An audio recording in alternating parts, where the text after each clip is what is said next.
Good morning, everybody, or good afternoon if you're on the East Coast, the best coast. It's Friday Junior, as we like to call it here at I Am Athlete. Shout out to JP who coined that term. I don't know if it's trademarked. If it's not, you better get on that, because now that I put it out there into the universe, it may be seen sooner rather than later. If you don't know, now you know. I'm actually Nicole Moss, and I got the squad with me. We got Corey in the cut. We got Woo in the West. We got BC in the back. And Mander Legend, who's much like the Wizard of Oz in The Wizard of Oz. You never see him. He's behind the curtain.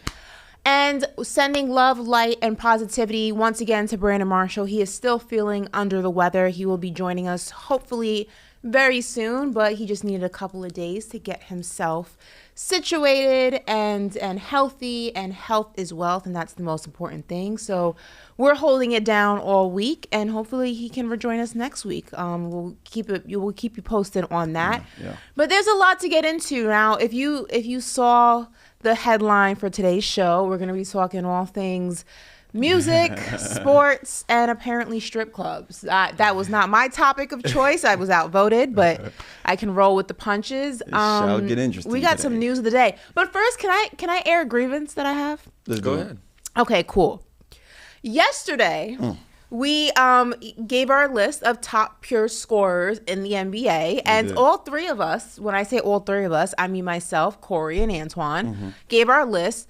None of our lists had LeBron James on it, but for some reason, last night, I was the only one who got the smoke on Twitter, on social media. Now, in part, I blame JP because he did ask me to put it out on my own socials. Had I just let it exist on I Am Athlete, I probably would have dodged the bullets. Right. But listen, when it comes to like sports talk and like opinions, you know what they say about opinions.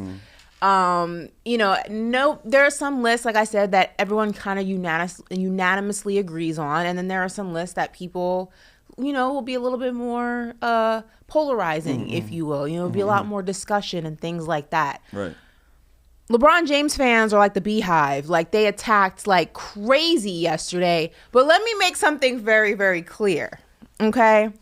I am not somebody who ducks smoke, but watch how you talk to me. Right. Keeping that very 100, keeping that very peace. Like, we can argue. We do it on this set all the time. Brandon and I do it all the time about sports, and we disagree. I am never one to back down. I'm never one to take it too sensitive. As long as it's a respectable debate, a respectable argument. That might be asking too much from the trolls that exist on Twitter.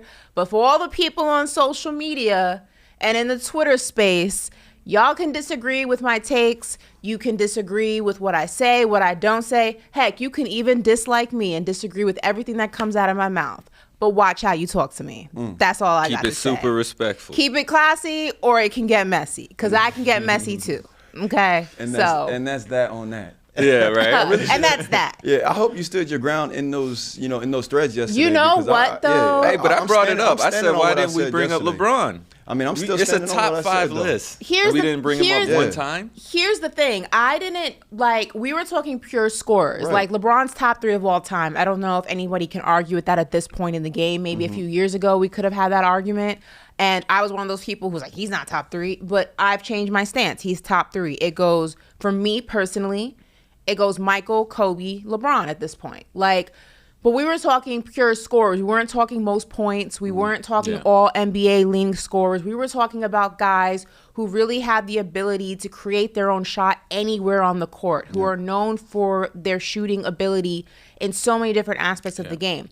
That's not to take away from LeBron. That's not to say LeBron's not even top 10 on that list. Right. When we talk top 5, I personally, Corey, Antoine, there were guys on that list that I think of before I even get to LeBron. And that's okay. LeBron can't be top on everybody's list. Right. I didn't say he was whack. Yeah. I didn't say he wasn't a top 3 player. I didn't say he wasn't a GOAT. I said he wasn't a top 5, and it was like all hell broke loose, which is fine. Listen, disagree with the take. Disagree with the list. But if you come at your face and you talk to me crazy, I don't think y'all realize I have 2 New York bred parents. Shout out to Hollis, Queens, and shout out to Coney Island. One thing I don't do is take disrespect lightly. So if you want to get crazy, we can get crazy. Simple as that. No, but Antoine made a good point. He was like, this is like creation of the shot. This is the person who could get it anywhere on the floor. And I think, although LeBron, I think, can score anywhere, I just don't think it's as creative. That's why I agree with you. Yeah, it wasn't. I didn't think it was like But I was trying to save y'all by saying, hey, man, y'all got to put LeBron in there somewhere. When you think top 5 scores, you think top 5 killers. Now, does LeBron have that killer instinct in him? Yes. But that is also what we know that's been keeping him out of really like that GOAT conversation, the greatest of all time conversation, if he's not your GOAT, right? Like, it's pretty simple for me to comprehend. Like, we chose people who are just bucket getters. LeBron James, I mean, again, and what people were telling me yesterday is, how do you not have the all-time leading scorer on your list? How do you not have? Listen, it's not about that. He's not on this list for the same reason why Kareem's not on this list. Like, yeah, Kareem had an unstoppable, hook, but that was all he had. Like, to me, when I think of all-time, like scores, all right, what does your bag look like? Like, right? Were you, like 3-point. Like, were you like the number 1 option on your team? Like, could you carry your team? Like, there was one year, and we made the point yesterday when we were talking about LeBron James back. It was like his first finals run. Right. Like, he had to carry that team. If LeBron had done something like that and sustained that, or if he had put that on his resume for over the course of the entire career, then yeah, we probably would be talking about him as one of the greatest scorers of all time, and he'd probably be 2,000, 3,000 more points ahead of where he is right now. But like, that's just not him. That's not the player he is. He's the all-around player, and that's why he's in that conversation, right? And not the scorers conversation. And it's a different way of playing. King Cook is not listening because you just explained that perfectly. He said, when has LeBron never been able to create his own shot, the own shot that he wanted? No one can answer the simple question, but you make a statement like that, and that is crazy. We literally just said it. He's not the most creative shot maker. That's not to say, that is not to say, you know what he's great at? That's not to say he can't score, and that's not to say he's not a top scorer. But when we speak about top scorers, we're thinking about guys who have deep bags anywhere on that court. Yeah. And there are players that you think of before you get to LeBron James. That's not a knock on LeBron. That's not taking away him breaking Kareem's record. We're talking about 2 drastically different things. Yeah. And I have to say, it is also very concerning that people are not able to differentiate the difference. Yeah. Correct. You know what? Like, we're talking 2 totally different things. Demographic. Yeah. But one person that did actually get left off the list that I think you guys maybe, I want to hear like what your consideration would be, Ray Allen. No. No? And that was the same with Steph saw that Curry. pop I got up a lot Steph Curry. in the chat yesterday. Did you get Steph Curry a lot too? Somebody asked me about Steph, but for me, Steph's right outside my top 5. He's a top 10, Is that because maybe. He's not? But he's a top 1 shooter. Like, he's without a doubt a top 1 shooter. I got to give him that. And Is that because he can't do much? He's had in the several paint? seasons where he's averaged 30 points. But those were in years when there was nobody on. Klay Thompson was hurt. Like, I had matched the years with the years that Klay Thompson was hurt. Those were the years that he had to average the most points. But it wasn't. That wasn't his game. That's not. That wasn't his role or his role on his team to just carry the team. That's why the Warriors are what they are. They're a complete team. Yeah. And Steph Curry in the process has proved that he's the best and most efficient shooter of all time. Yeah, for sure. Yeah. Well, I think there's different layers to this, and I hate how not putting LeBron on a top 5 list means that you're hating.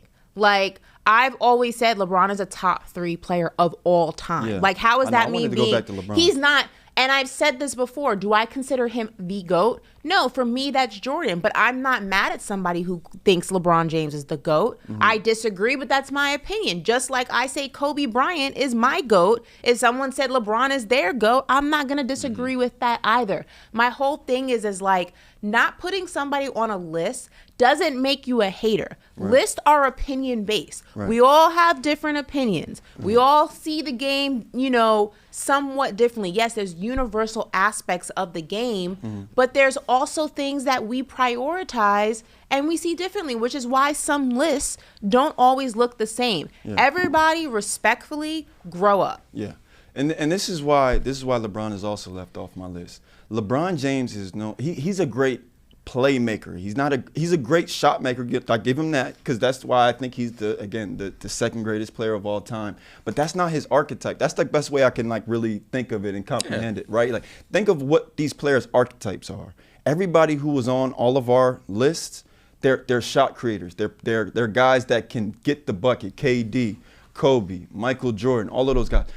Why LeBron is so great and why guys like Jokic are so great, why guys like Luka, Doncic are recognized as great players nowadays is because they draw so much attention and they know how to make the right play when they need to make the right play. That's why LeBron is great because he'll draw three and instead of maybe like what a Jordan or a Kobe would do and try to get that bucket, even with it being triple team, he's just going to kick it to the corner. And that might be a role player, but he knows that that role player is a starter in the NBA and is capable of shooting a three-pointer. But it's and also that's why he's able to carry all of his teams to where because he knows and when it might he be needs a to higher turn it on. percentage shot. He knows when to turn it on. Play. But I don't like that LeBron is somebody that has to turn it on. I want a guy if you're on my top 5 list.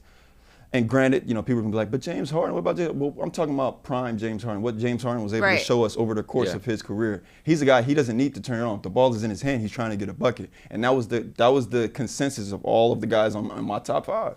And also, like, it's not to say, like, can LeBron create his own shot? Of course. But when you do a list, it's a hierarchy. And there are guys, I think, about that capability and having that capability greater than LeBron before I get to LeBron James' name. That doesn't mean he doesn't qualify for the list. If we did a top 10 list, LeBron for me would probably be 6, maybe 7, because I probably put Steph before him. Really? Okay.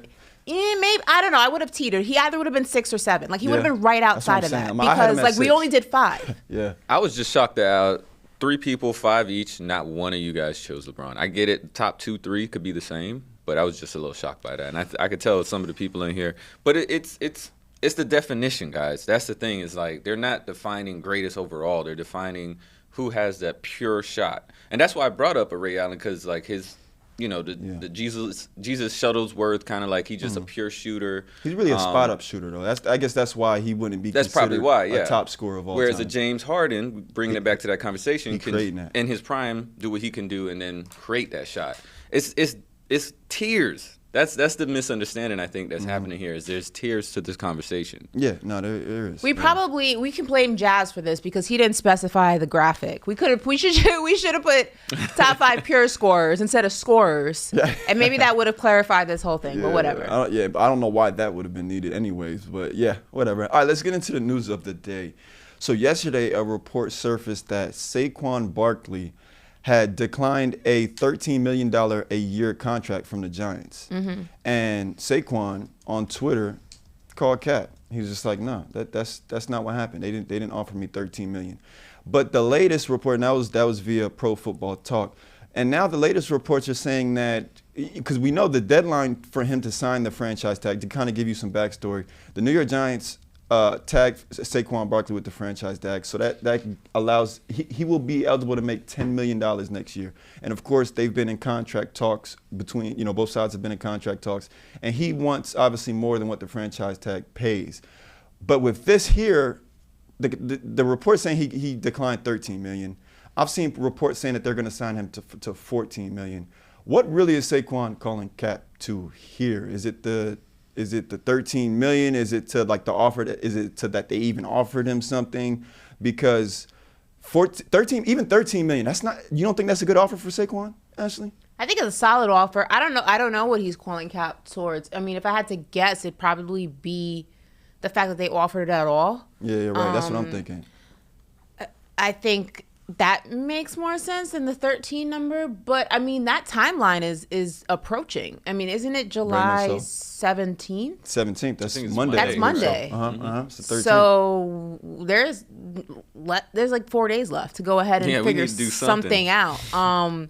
So that in itself, I mean, when Brandon was here, we were talking about this, and I said this is going to go down to the wire because the Giants are going to know like the deadline's in their favor because one way or the other they win. It's either you get paid or you get franchise tagged. Either way, you got to play for me. So, they weren't going to budge. They weren't in a hurry to make a move. It was really Saquon where this deadline was either going to be beneficial or detrimental to him.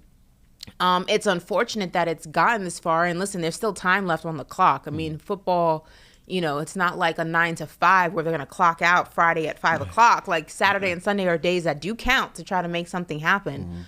But $13 million is a lot. I have a hard time believing that was offered to him and he turned that down. That's what I'm saying. All right, but if you're a Giants fan, a.k.a. Woo Out West. Yeah, don't ask me. BC, ask that guy. BC in the booth. Are you nervous at this point? Like, it really is 4 days left. Are you nervous at this point?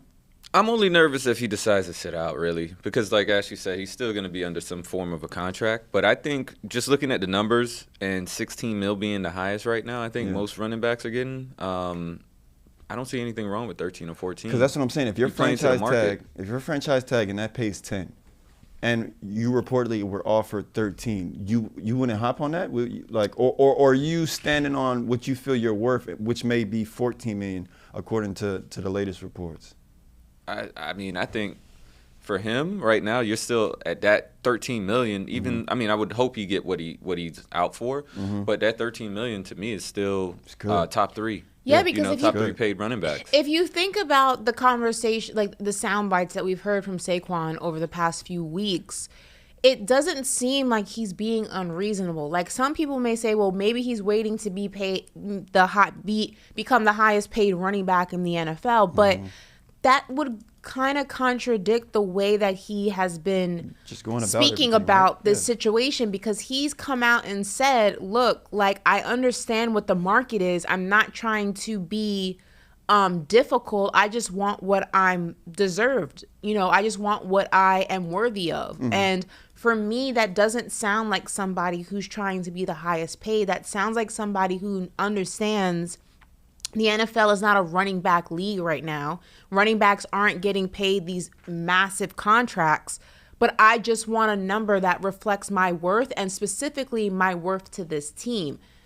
It's hard for me to hear that and then think he got offered $13 million when the most is what, 16? 16 right now. McCaffrey. And he's not going to take that, and he turned that down. Like, it's hard for me to believe that. But like Alvin Kamara's making 15, that's number 2, and then you have a huge $2.5 million drop off to Derrick Henry at 12.5.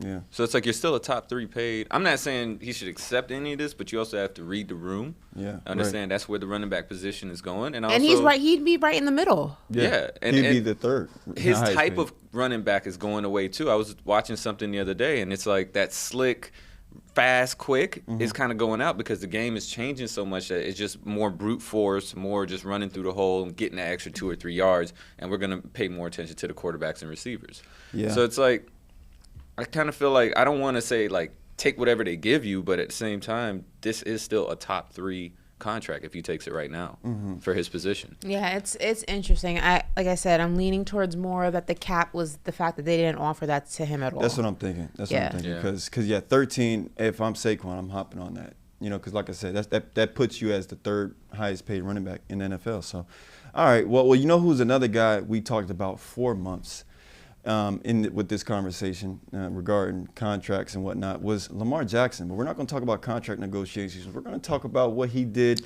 in South Florida. How cool was this? Oh, my God. I love screwballs. Hey, Lamar loved the kids. He bought ice cream for a whole crowd full of kids down here in South Florida.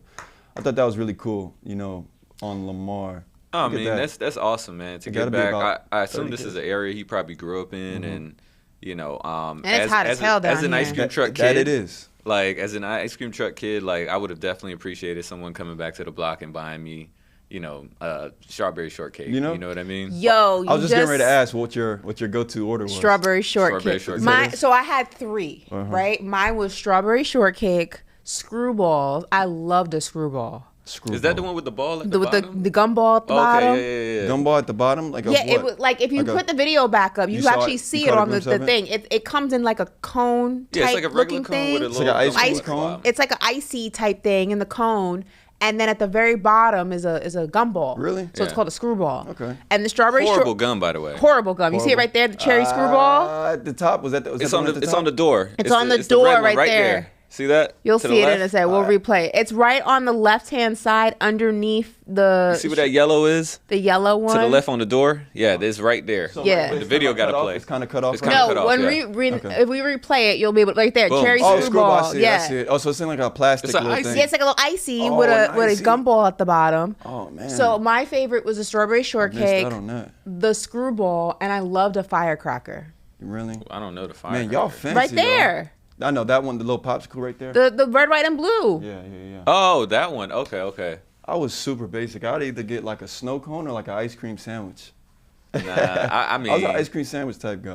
I really like those. I was like a hood kid. I used to eat pickle eggs, hot sausage, quarter juice. Man, you getting all like everything. the food that comes out the ice cream truck. Everything that came off that ice cream truck. Yeah, I don't know about that one.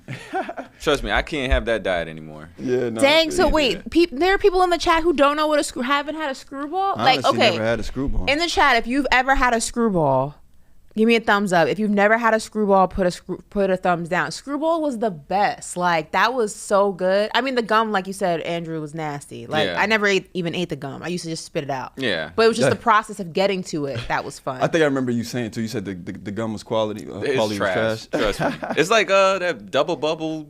Like, it's a big Oh, yeah, gum, but it don't have no Bubblicious. great flavor to it. Yeah, I But the feel you. firecracker was fire, though. Yeah, no, I see that one being The good. firecracker is still fire to this day. Oh, Like, I feel like after you eat that firecracker, though, you gotta wash your whole right arm. It yeah, just be once mad you, at sun once gonna you, melt it. Yeah, by the melt all time the you got colors to down the your red, wrist. your mouth was purple. Yeah, right. So it's like it's over. That's too funny. All right, moving on. Patrick Mahomes and Hold on. Donovan Mitchell. What's up? We got a some- lot of hands coming in, a lot of Oh, thumbs for the screwball? down and a thumbs up. Okay, I see a bunch of. How have people never had a screwball or know Yeah, what so- it is? I'm actually seeing a lot Wow. of thumbs down. A lot of Corey's in the chat today. Yeah, right. Someone said, You just kept it but simple, huh? Can't go wrong with the ice cream sandwich. Yeah, There that you go. strawberry I'd be shortcake. slow. strawberry shortcake is Everybody know fire, about though. that Strawberry strawberry shortcake is fire. shortcake. I'm just so surprised so many people haven't heard of a screwball before. That was like one of the most popular ice creams on the truck. That's Like right. when I was growing Hey, up. y'all go to your local store if you don't have ice cream And the trucks and try SpongeBob it. one. And the Flintstones push pop.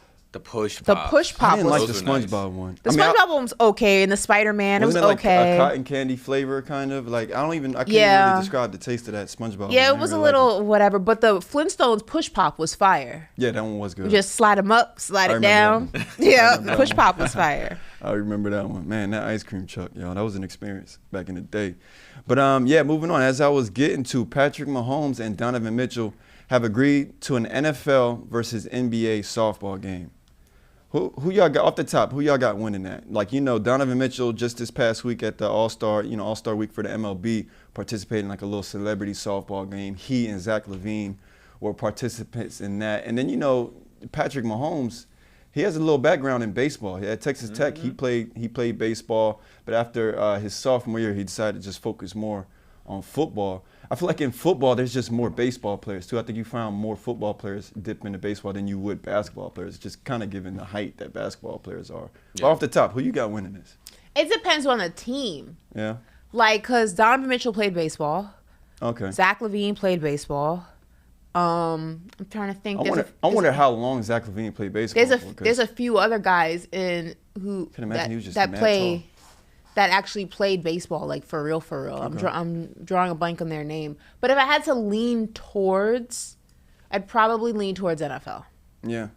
Yeah. I probably think there's more NFL players who can play like really well than think about NBA. it. Think about it. Just pull from the two depth chart, of each quarterback room. Just pull the 1 and 2 quarterback from each quarterback room, and you're likely to get at least some good pitchers out of there. And then linebacker. Honestly, there's a lot of positions I feel that could work on the diamond. But like also outside of like, I guess like point guards, like it would be kind of clunky if you see like 6'7" guys running that's my around immediate the. thought. I mean, think about The it. because diamond, like- think about it. Like on top of my head, Patrick Mahomes, can play. Jalen Hurts, Wasn't Devontae Herbert- Smith, didn't they Herbert can play play. baseball? Herbert, Yeah. Kyler Murray. That's 5 right Oh there. my God! That's yeah. what I'm saying. Like And I think I know Kyler Murray got drafted. He actually Saquon got can drafted. play. Yeah. Um, I want to say I've seen Travis Kelce play. Dak can play. I've seen him at the charity. charity events. Zeke can play. I've seen him at the charity game. I think a lot of the Cowboys actually can play. They do that softball game, and like it's Yeah. actually very competitive. Yeah. I think the NFL would take that. Yeah, honestly speaking. I think the NBA only got Michael Jordan. Yeah, we talking about I need to do some research, but Russell Wilson, that is a good one. Russell Wilson. Yeah, that's right. He is a good baseball player. Yeah, definitely. They would. The NFL would win that. Yeah, I don't know if Donovan Mitchell really want that smoke. I think it's a landslide for the NFL at this point. Right. All right. Can you imagine Jokic out there trying to hit a softball? Yeah, right. These guys have to like swing down. Like, I don't even know how that swing would look. That's what I'm saying. You'd have to squat mad imagine low. A 7-footer. Yeah, imagine. And if it ain't a home run, it's just like a big jump. Like No, imagine Wemby at the plate. Imagine Wemby at the plate.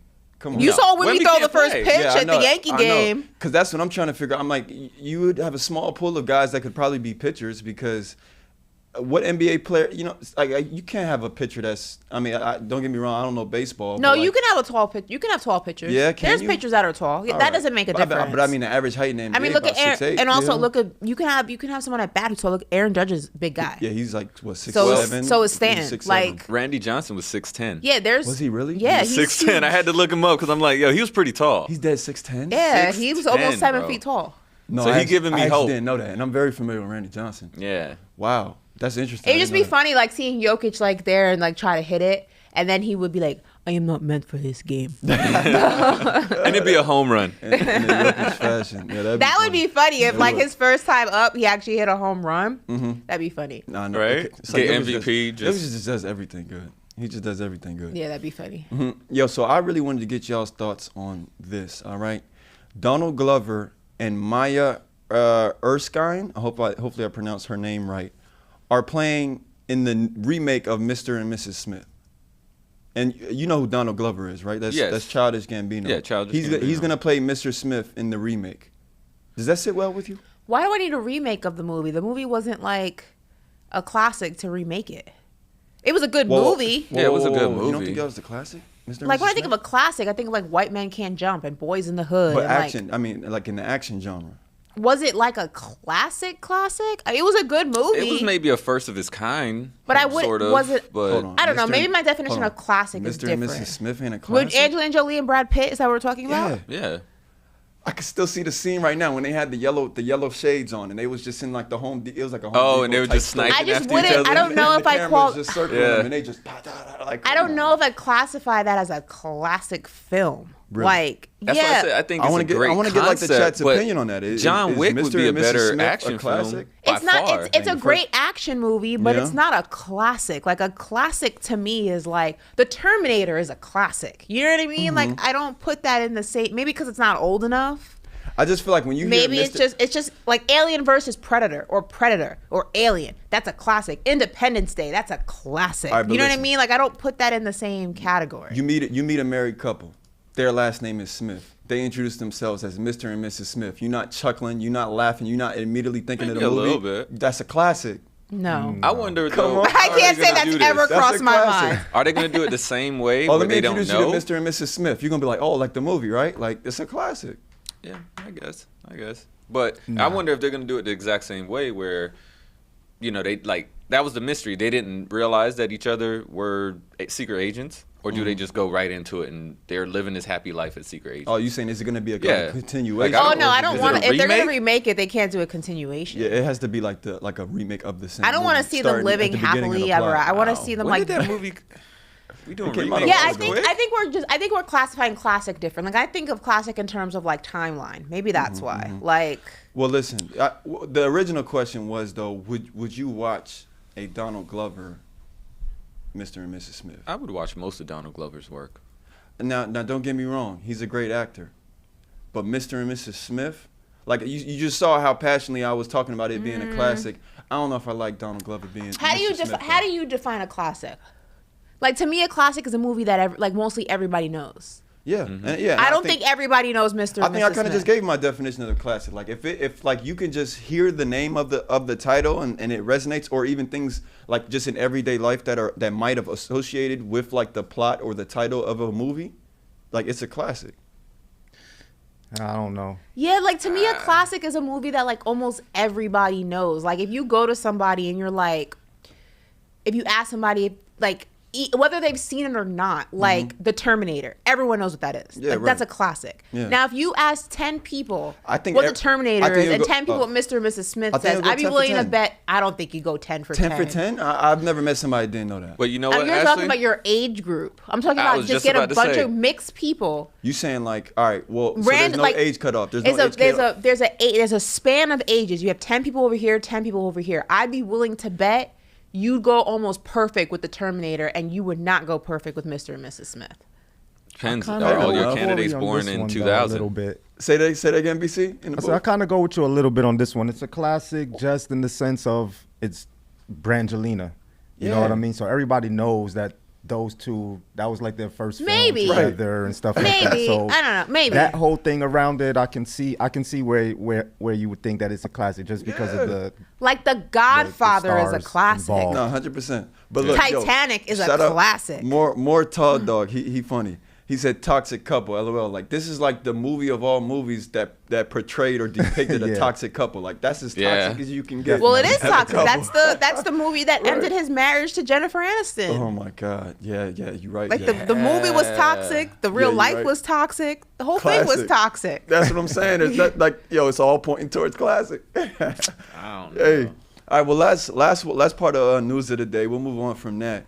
Royal Caribbean set to debut the icon of the seas in early 2024. I wanted to ask you guys, are you guys cruise people? Because I had a conversation with somebody earlier today, and they were saying, they're not a cruise person. Nope. Really? I did it a couple times when I was younger, but I don't know how much I trust cruises now. Nope. Stop. Is it because of the... That's insane. Something like that. Is it because something of, like that is not meant to float. So I actually have a huge fear of big bodies of water. Okay.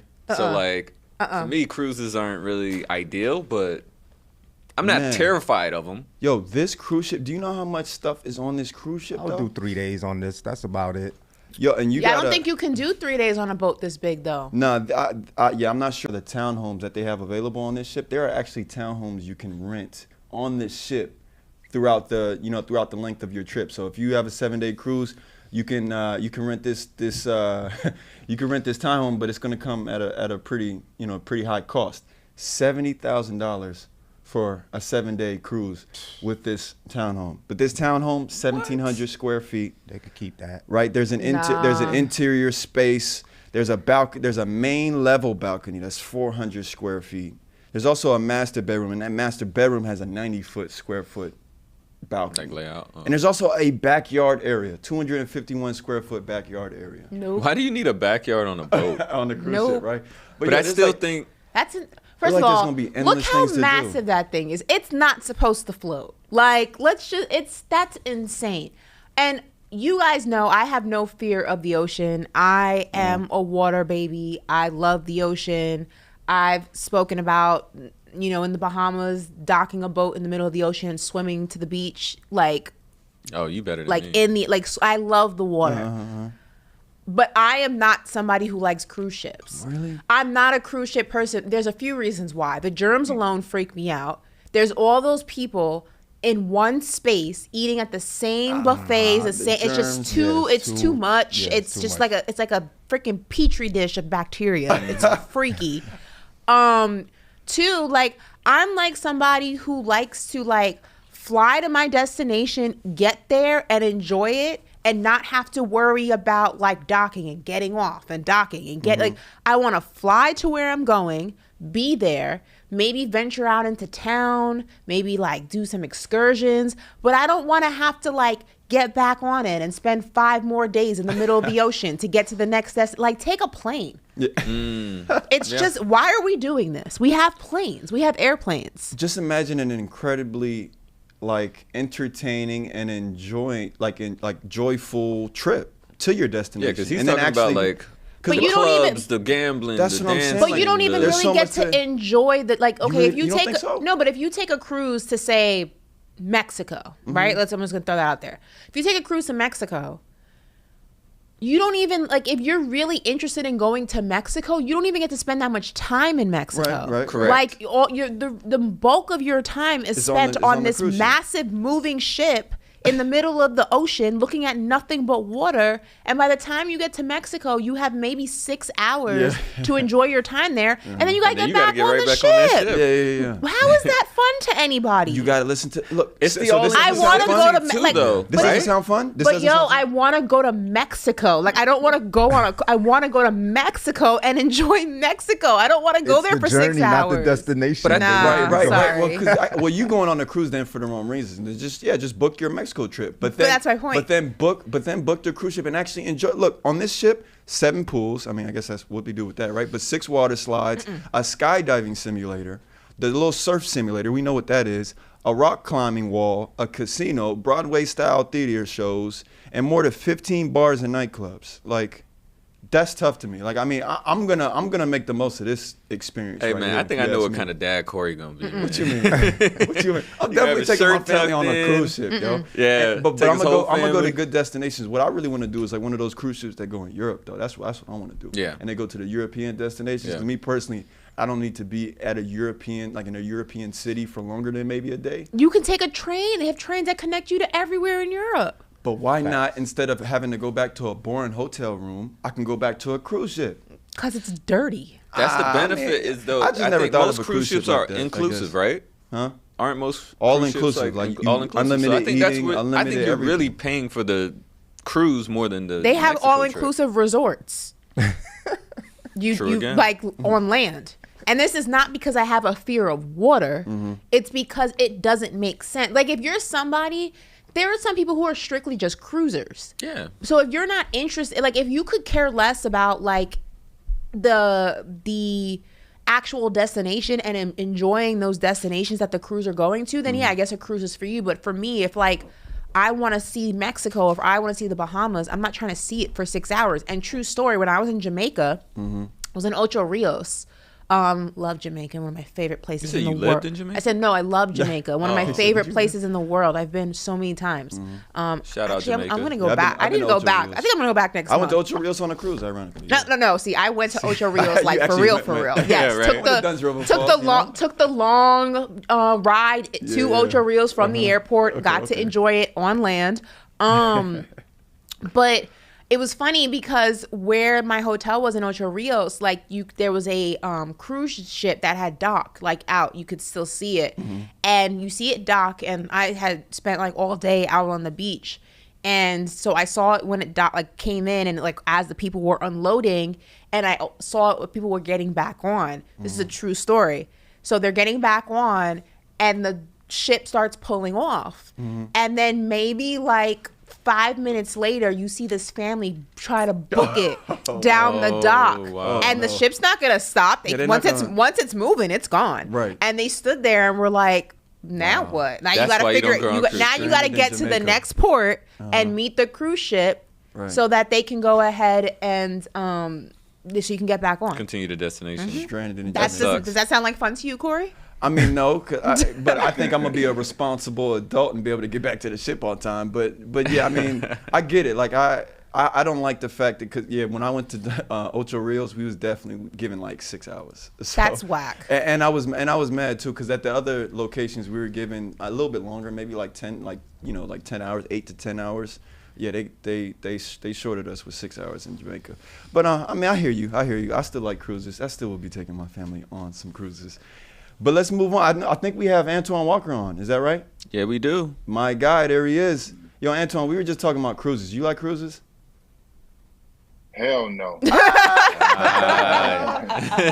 get it. I had a horrible experience, man. A long time ago on the cruise. Yeah, a company paid me to take a cruise like my second year in the league, and it was hurricane season though. Oh, come on. Yeah, they actually set you up. And then I got caught. Man, my bag was going from one side of the room to my red room and the other side. I got off. You know how it stops? Make those stops. The first stop, I got off and had my agent sending their money back. I got up out of there. Oh man, no, that is actually a bad. I was scared. I can't swim. I can't swim. That's like that's rough for me. Oh my! It was hurricane season, so they had paid me like $30,000. I told them to give it back, man.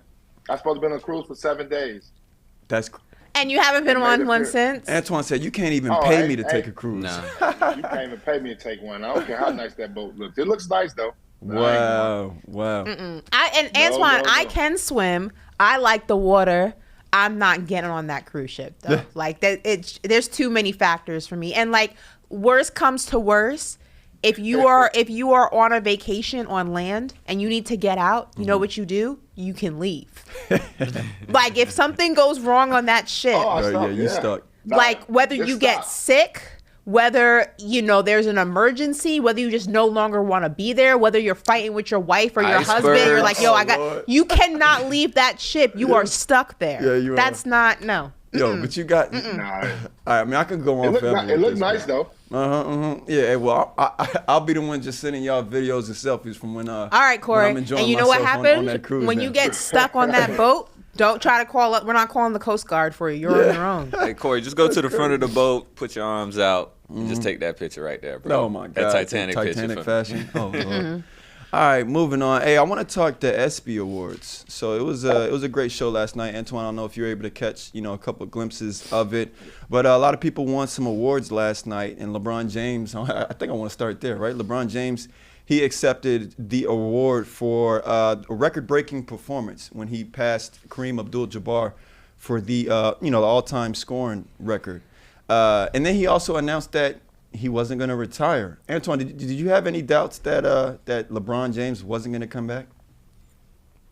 No, I think he's obviously, you've seen this season last year. I think he still had a lot left in the tank. I don't think he was not going to come back. I think he still a little bit believes that he's going to have an opportunity to be on the NBA floor with his son.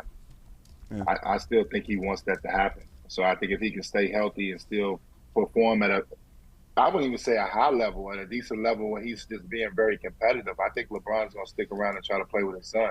Mm-hmm. Not necessarily saying they're going to get drafted by the Lakers, but I think to be on the NBA court with his son, I think is something that he really wants to do. Yeah. Did you have any? Antoine, did you get any smoke for not putting LeBron James on your top 5 list yesterday? Just curious, because I did. I just want to know if it was a universal thing or just a me thing. Oh, yeah. Without question, it's a lot of people love LeBron. I mean, got it. A lot of my friends love LeBron. I mean, there's no way around it. I get that LeBron, Michael Jordan, Kobe debate all the time. So, I got some LeBron friends of mine that really love him to death. For real. Like, get some smoke from it. But I hold firm with mine. I don't know about I hold firm with mine too, but like, damn, like it was a little extreme. It was a list. I didn't, come for his family. Right. Like it was odd. It was very odd. Definitely a misunderstanding. It's not a misunderstanding. It's unhinged behavior. Like there's therapy for that. No, I'm talking about the way we did the list. Oh, well. Ashley says, y'all let some grown men take a deep breath. You'll be all right. You should see what Ashley said. No, I did. I said, listen, like, you guys are grown men. It's going to be okay. Take a deep breath with me. 1, 2, 3. Like, I was dying. Let's woosah. We'll get through this together. It's okay. Right. All right, but I want to go through some of the awards last night, their winners, and some of the other people that were nominated for those same awards. See maybe if you thought somebody got snubbed or if you're okay with some of those awards. So the first one I want to start with was Best Athlete Men's. The nominees were Nikola Jokic from the Denver Nuggets, Aaron Judge from the New York Yankees, Patrick Mahomes of the Kansas City Chiefs, and Lionel Messi of Argentina. I got no problems with Patrick Mahomes winning Best Men's. I'm surprised Jokic didn't win it. Really? Yeah. I mean, people have short-term memories. He's the most recent winner of the 4. Right.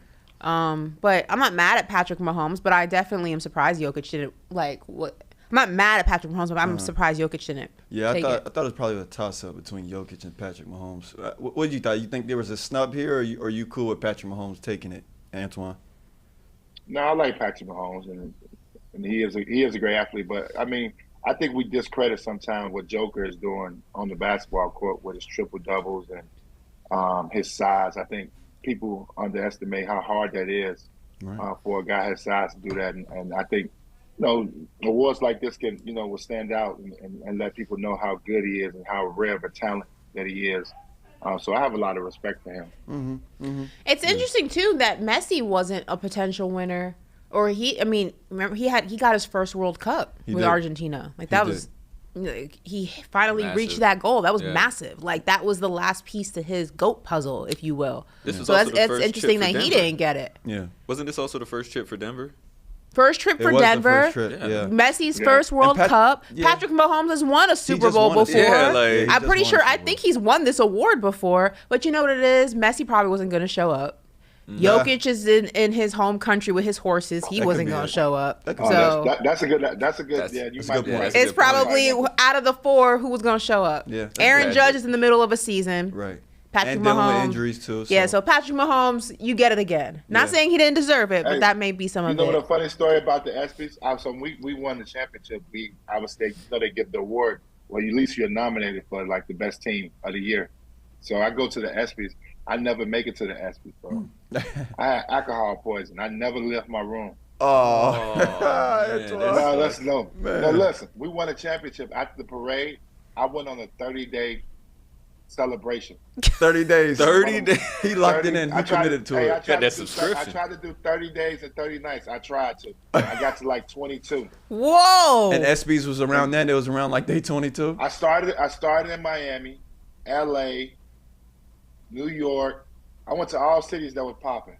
Oh my God. Man, that sounds like one hell of a 22 days. Sounds like my college experience. Yeah, right? So that's my story about the ESPYs. I did go to the ESPYs once, but I'm talking about the time that we won it, I missed it. Dang. I was in my room sick. I couldn't get out. Damn, Antoine. Right? Boy, you got Did you try to finish? Did you try to finish that 30 Did you finish at 30 or no? Hell. I know. You probably ain't drink for 2 years after that. I had so much Patron in my system, I couldn't go no more, man. He was on his future 30 days, 30 nights wave. Right. Yo, every time I think about the ESPYs, I always think about that story. I tried to make it happen. Mm-hmm. We won it. After the parade, me and my boy, I took off. Yeah, that's too. I took off for 30 days. And so I was like, I'm going to party for 30 days and 30 nights. Yo, that's a story right there. That's a story. Yo, right? Hashtag 30 days, 30 See nights. how many of y'all make it in 22 days. 22 is impressive, That's though. impressive. That's an impressive run. And this was back-to-back nights, or like was every other night? Oh, yeah, every night. Damn, that's 22 impressive. straight. 22 straight. That's impressive. Me and my boy went hard. Yo, I'd probably be one good. One of my boys from college. All right, well, this is my question, because I'd probably be good for maybe like one shot for 22 straight days a night. You know what I'm saying? Like, yo, what Corey, that's not fun. How many drinks we putting down a night? How many was we drinking Patron? Okay, so you was finishing a bottle. I was doing Patron. I was on a Patron kick back then. Yeah. Yeah, I remember those Patron years. Hey, that sounded like a good time, though. That sounded like a good time to me. All right, let's move on. I had a ball until I got to LA. I couldn't get out the room, bro. I had alcohol poisoning. I couldn't get out. I did it too much. Couldn't reach the finish. Everyone knows the rule is 2 shots, 1 water. 2 shots, 1 water. That's how you balance it. Mm-hmm. Yeah, that's how you make us do tonight. That's probably your friends. Yo, he said, I'm taking it to the chest. Yep. But all right, let's move on to this next category. We also had Best Breakthrough Athlete. So the nominees for that were Caitlin Clark from Iowa's women's basketball. We had Brock Purdy. We saw him go on a good run, with the 49ers. We got Angel Reese. Shout out Angel Reese. She was actually the one that took home this award. And we had Julio Rodriguez of the Seattle Mariners. Shout out Angel Reese, man. Yeah, shout out. Shout out Angel Reese. She got the first. Man, my eyes look a little red there, but anyways, long day. Yeah, I like her earrings. Those are Bottega. Okay. But yeah, she got LSU women's their first national championship, and she just dominated. She was the best player on that team all year round. So I mean, we got to give it to Angel Reese. Shout out to her. She she joined the platform, and Ashley and Brandon had a great interview with her.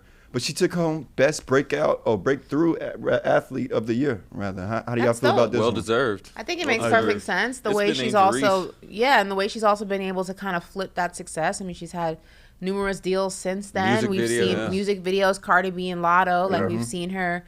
I love this everywhere. I mean, she's striking while the iron is hot, and I think that if LSU wins it again, she can get even bigger and her deals can get even larger. So that's amazing. It's really cool. I agree. You cool with this one, Antoine? Yeah, I didn't know much about her to obviously watch them in the tournament, and then to see her turn a college success into she's a star. Mm-hmm. I mean, she's worked Instagram to the fullest. If you follow on Instagram, she does a good job of on Instagram. So I'm a fan. Yeah. She's made me a fan of her, and she can play too. Yeah, she sure can. And you know what I like about her too? She actually has a story because she started at Maryland. She actually had an injury that kept her out of basketball for a good while. Mm-hmm. Came back to Maryland, but it just wasn't the same. She needed a change of environment. Went to LSU, and then the rest was history. So no, I really respect Angel Reese, her story, and she gonna keep balling too. I'm excited to watch her next season. I think she's gonna be a game changer for the WNBA. She will. Just like every level, even off the court. Yeah, she will. And there's some gamers in the WNBA. I hope that the recognition and awareness is growing because there are some good hoopers in the WNBA. Yeah. And Angel Reese, she's just gonna be another one, and we'll see at that level soon. But all right, last one. In the ESPYs, I think they try to show a little bit of love for Messi here, but we had best championship performance. So the nominees were Leon Edwards when he defeated Kamaru Usman for the UFC welterweight title. We got Nikola Jokic for his NBA Finals MVP performance.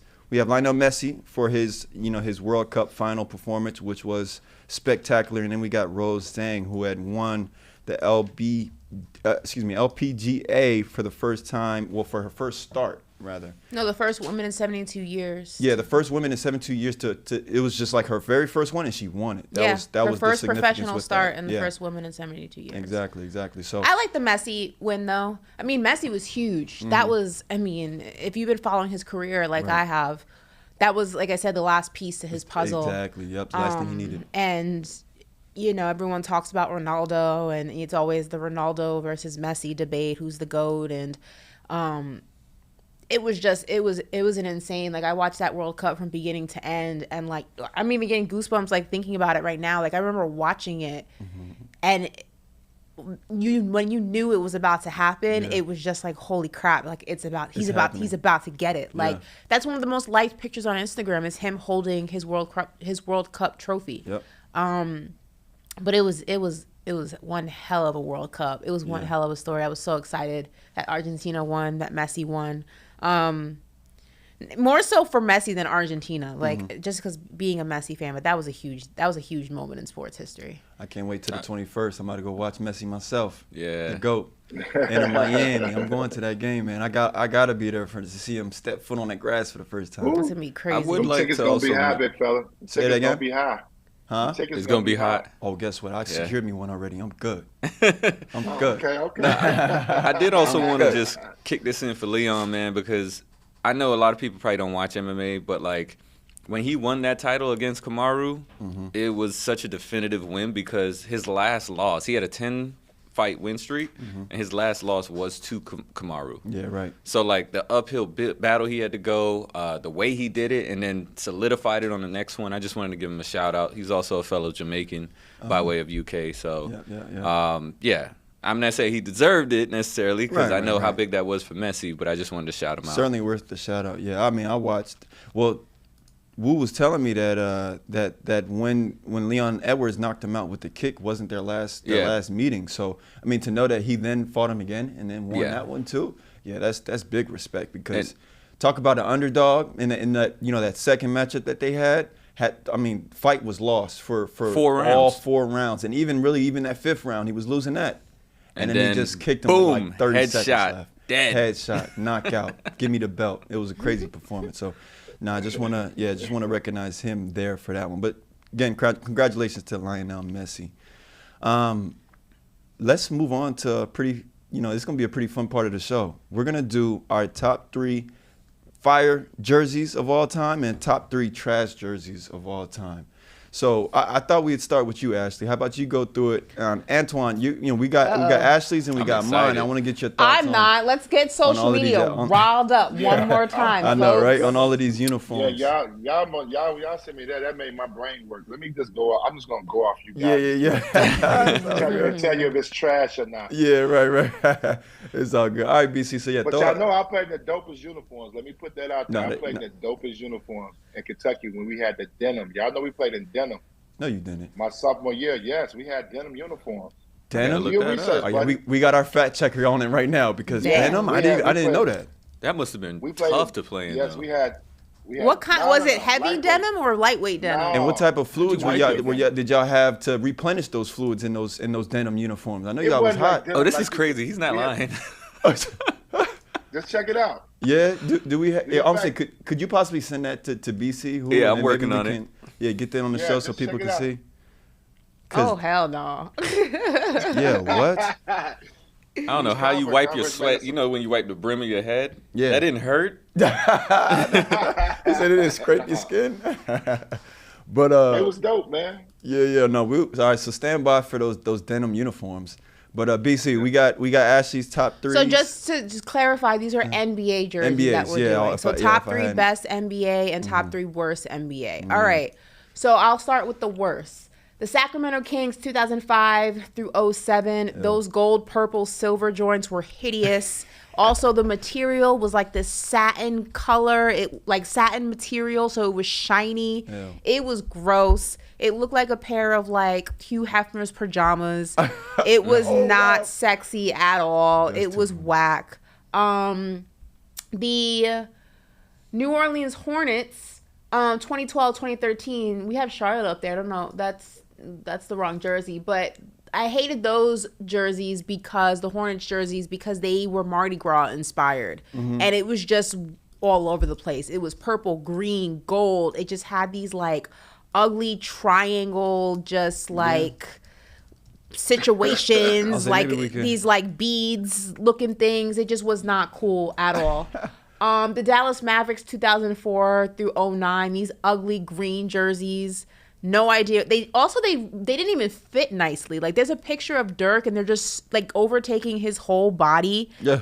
It's just they're gross. The colorway, I understand it was like a throwback type thing. Mm-hmm. It was ugly. The location of the number was ugly. It was stupid. It was just the jersey was just not cool. It's like the same thing with the Kings. Like it's in the upper right hand corner, the left hand corner. It's just like not cool. Put it below it or just keep it on the back. Why do we have the logo and the number in the front like that? It has to be a nice jersey if you're gonna at least execute it that way. It has to be a nice jersey. To your point. Yeah. But those jerseys, the worst ones. Yeah, that Kings jersey, is not it. And then definitely the material was even worse. Like this graphic doesn't depict the material. The material was satin. Like it was like a cheap satin. It was shiny. Like the lights of the arena bounced off the jersey. Like that's how like shiny it was. Oh, that's weird. Yeah. It's something about that green too with that Mavs. I don't like that Kelly. Is it a Kelly green? I don't know what you refer to that green as. But it's an ugly green. That up against the green. I mean, excuse me, against the blue. Yeah, not definitely. What's up with that ugly orange and blue one? Oh man, well I don't know. That's in somebody's top 3 best jerseys. All right, sorry. Yes, the Washington Wizards. King Cook just mentioned it. The Washington Wizards were also like on my list. We only did 3, but the Washington Wizards had a jersey that looked almost like the Kings jersey. It was gold also, and it was satin as well. Oh my god. Yeah, it was ugly. Ew.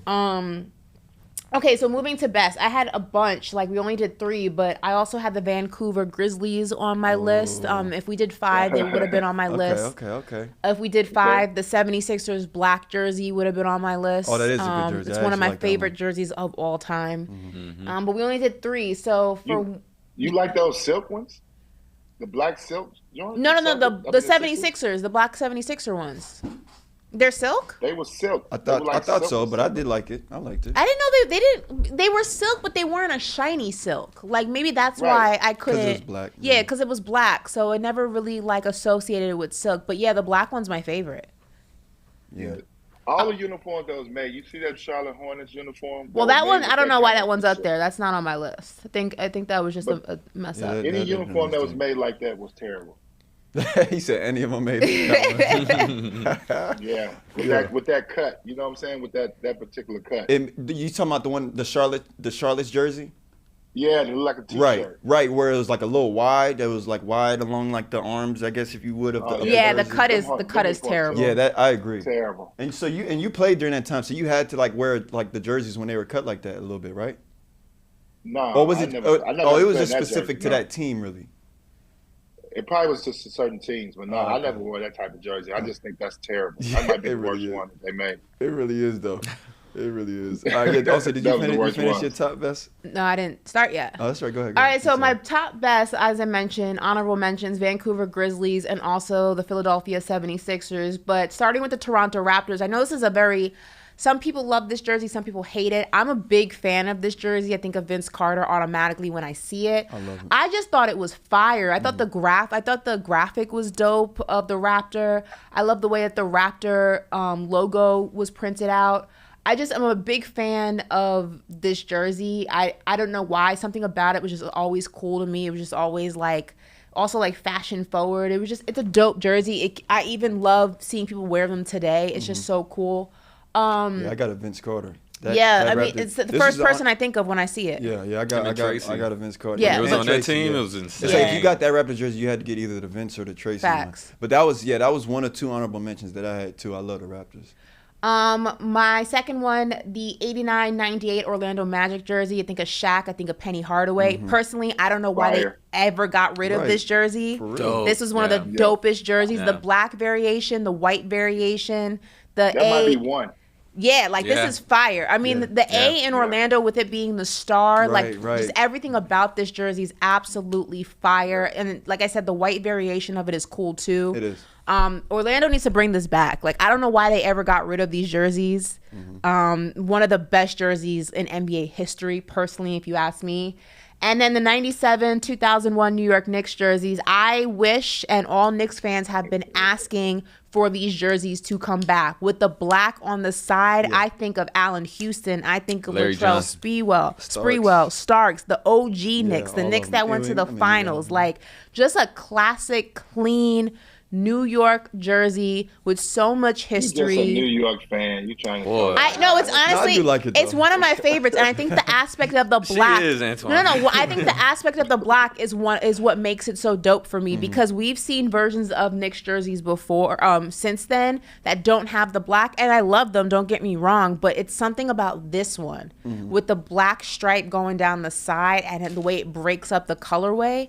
That is just my all-time favorite Knicks jersey, to this day. Yeah. I wish that they brought this back. I don't know why they don't bring it back, but we've been asking for it. So hopefully they answer the fans' prayers. But those are my top three. What I think NBA teams should just do is have all alternates on hand and just sprinkle them in all throughout the season. Look, this one behind me, you guys can see it. I like that one though. This one I don't dislike. Yeah. I like this one, but.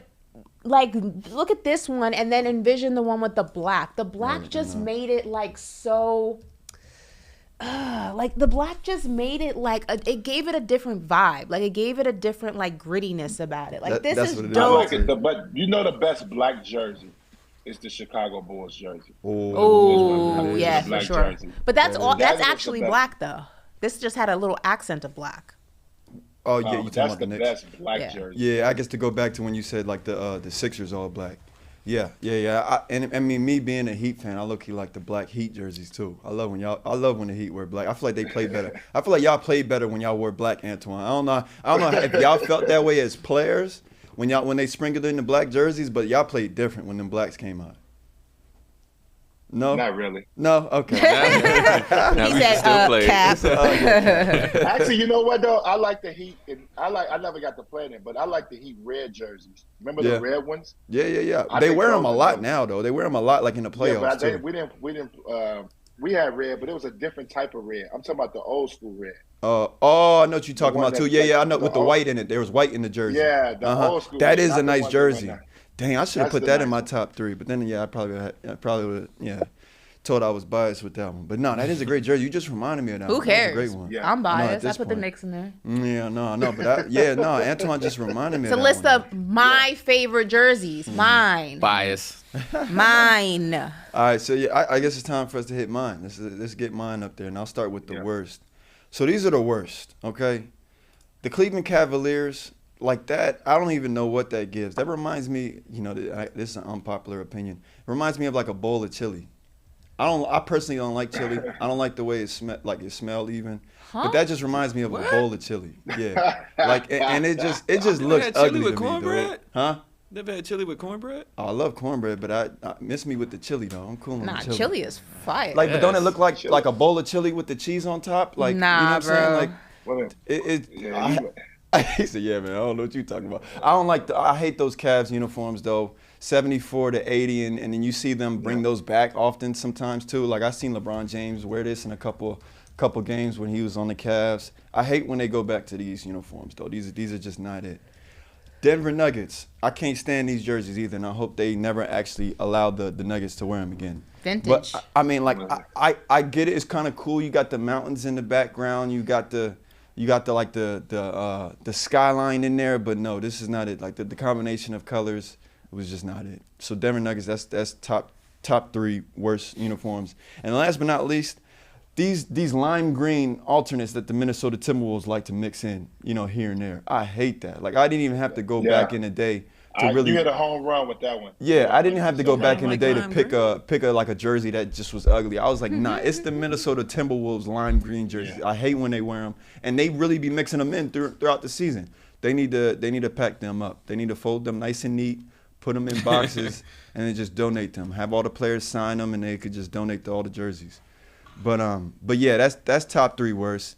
But top 3 best. I had to go. I know you said Vancouver Grizzlies was honorable mention. I had to go with Vancouver Grizzlies in my top 3. I love that jersey. Like, look at the trim around the like the arms of the jersey. You see that? Like there was so many details. There was so much detail in this jersey, and then of course like the Grizzly on it. Like, there's a lot of detail in there. I remember drawing it as a kid, the logo. I was that obsessed with it. But the jersey and the color and everything, top 3 jersey of all time. I guess I'm gonna go backwards. Then the Houston Rockets. I think that jersey. I know we were just cracking on who was it? Actually, the Kings for the placement of the numbers. Yeah. But this one is an exception because this jersey is just tough. I love when the Rockets had that logo. No, I like the Rockets red jersey. The red. Yeah, when Robert Horry was playing on there. With that with the same logo, like the alternate from this one. No, there was the old school red one. Oh, I know what you're talking about. I know what you're talking about. Yeah, the red one. Where it was just red and yellow. Yeah. Yeah. Those were cool. And I appreciate when the Rockets of now when they throw it back with those jerseys. Those are cool. But this one, I think of Steve Francis. When I see this jersey. I love the Rockets. I love the Rockets during that time period, and I also love this Rockets jersey. And then last but not least, the Utah Jazz, yo. That's just the cleanest jersey ever. Just with the colors, that baby blue, the purple. I like the way they executed the mountain range on this jersey as opposed to that sorry Nuggets jersey right there.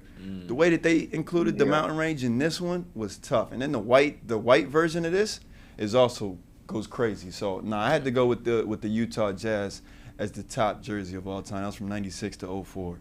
I love them. I'm not bad, Corey. Your list strong. I like it. Yeah. you got like your favorite jersey of all time? Oh. It's tough because I'm telling you that Black Bulls jersey sticks out to me. I love the Black Bulls jersey. I think that was dope. And then I played on teams that really didn't have sexy uniforms. Atlanta's throwback jersey. Atlanta did have their throwback is really good with the hawk. The one with Steve Smith. Yeah. Steve Smith, Stacey Augmon, Mookie Blaylock. That crew. Right. That they wore that jersey. Yeah, that stood out to me. On teams now, I'm with the Celtics. The Celtics just now got black jerseys. That when I leave, they got cheerleaders now. Everything was really basic. Yeah, they kept it traditional, huh? When they you kept were there? It real traditional. Yeah. Yeah, no, I hear you. Wait, man, that's it for. There you go. There you go. Oh, we got there we go. We didn't want to cue it up. There you go, Ash. There go your jean jersey. That is so wild. It's not. It's not completely jeans. Yeah, I'm thinking when he said denim, I'm envisioning like the whole joint was denim. Yeah, right. It's just but that's still wild to have denim in a jersey. It's just the trim and the logo. That's still tough. It's lightweight. You gotta get Converse. Shout out to Converse for that back in the day. Yeah, I had to have been the first and only to have done that, right? Like, has anybody else followed? Yeah, lightweight. We put them on special occasions when we want to blow somebody out. Yeah. Also, have teams gone back to it, like between when you were there and now? Have they thrown those? No, actually, somebody was doing an article. I actually just did an article on this a couple weeks ago. So I don't know if they're gonna bring it back or not. One thing about Cal, you guys know, Calipari and Patino are not like best friends. So I doubt if Cal's gonna do anything. What Patino used to do, just because they don't vibe like that. Yeah, I get it. Yeah. All right. So we're gonna move on. We'll move on to a word on the tweet. We're gonna check the timeline and see what the timeline's talking about. One story that is coming up, and I want to talk to you about this, Antoine, is James Harden. So reportedly, his stance on his trade, his trade situation is still the same. He wants out, and he says he's determined to play for the Los Angeles Clippers. I thought that was interesting. Do you think that still works? And because I want to start with that first, and that hypothetical, that he actually gets traded to the Clippers. Does James Harden work on the Clippers? That's the thing. James Harden is going to probably be a first-time ballot Hall of Famer, great player in this league. But as you get older, you guys know this, you got to change your game up. Mm-hmm. And I think if he's not willing to change his game up, he's really going to be hard for him to fit in anywhere. That's just basketball-wise. I mean, he's a ball-dominant guy who cannot play without the ball. So the team and fit going over there, is that with a Kawhi Leonard and Paul George still there? Mm-hmm. They don't need him to pass. Those guys are great individual one-on-one players. So it's hard because of style of play. And usually great players, as they get older, they figure out different ways to change their game to fit into with other great players. And I think that's really been the problem with Harden, because he only knows how to play one way. He's going to, he's an excessive amount of dribbles to score the basketball. He's a great scorer. I'm not taking that away from him. But I think his style of play sometimes is very difficult to play with. And you have to figure out to put the right pieces around him. So, and I don't see them at the Clippers, because those guys can get their own shot. They don't need Harden. We know Harden has led the league in assists, and he's a big assist guy, but they don't need Harden to get them a shot. Yeah. So it depends on what they're giving up. Kawhi Leonard can get his own shot. Paul George can get his own shot. So it's a different scenario there, but maybe James want to be in LA. LA a little bit more, popping nightlife than, Philly. That might be it. And isn't he's from Los Angeles too, so maybe he just wants to, make a home. Ain't no wrong with going to play at home. Yeah. I would have loved to play at home. I guess I didn't really think of it that way. So maybe that's his reasoning for wanting to go to the Clippers. But what do you think, Ashley? If you're James Harden, are you dead in this narrative that you want to go to the Clippers and you need to make matters good in Philly, or? I don't care. No. Like, 1 minute it's Houston, 1 minute it's Philly, 1 minute it's the Clippers. Like, pick a city, pick a team, and just go. Like, at this point, it's just like, I know, like, this time of year, there's a lot of rumors, there's a lot of talk, like, there's sources everywhere and things like that, so you can take everything with a grain of salt, but I just kind of feel like the choice really shouldn't be that difficult. Like, for me personally, if it's about winning, I don't see why you don't stay where you are. Yeah. So for me, it's not just about winning. It's about everything that comes around being in the NBA and being a premier star in the NBA. Like, that's what it's about. Because if it was really just about the X's and O's, you don't want to go to Houston because they're not going to win. Mm-hmm.